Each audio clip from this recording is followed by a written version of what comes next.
Bonjour à tous, avec l'aide de Dieu, le Yom Yom du 14 Iyar, le 29e jour du Homer, qui est Pesach Sheni, vu que le 14 Nissan, c'est le premier Pesach dans lequel on offre le sacrifice de Pesach.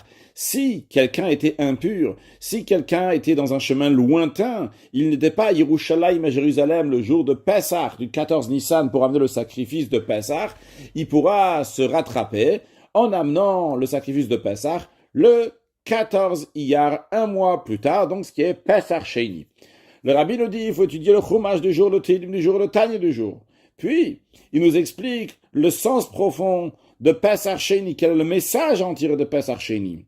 Comme le rabbi précédent dit que chez les Chassidim, il y a une expression qui dit qu'il y a le Nefesh HaShenit, il y a la deuxième âme, c'est-à-dire chacun de nous a deux âmes, une âme divine et une âme animale. L'âme animale, c'est la première âme, l'âme que tout le monde a, le monde entier, tous les êtres humains. Et il y a l'âme divine, l'âme que le juif il a, qui est appelée le Nefesh HaShenit. Dans le Tanya, c'est le Nefesh HaShenit, donc le deuxième âme. Et chez les Chassidim, il y a ce qu'on appelle le Cheder Sheni, la deuxième pièce. Car en effet, lorsque les Chassidim construisaient une choule, une synagogue, ils mettaient un Chabadnitze, une deuxième pièce dans laquelle les gens pouvaient aller, les chassidim pouvaient aller s'approfondir dans la prière, prendre leur temps pour faire la prière. Donc ils ne finissaient pas évidemment avec tout le monde.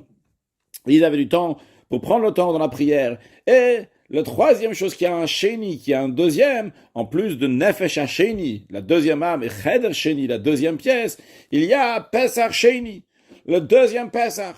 C'est quoi le inyan? Qu'est-ce que représente pesach sheni, le deuxième pesach? Le rabbi nous dit dans le Hayom Yom, il nous ramène ce que le rabbi précédent dit, c'est qu'il n'est jamais trop tard. C'est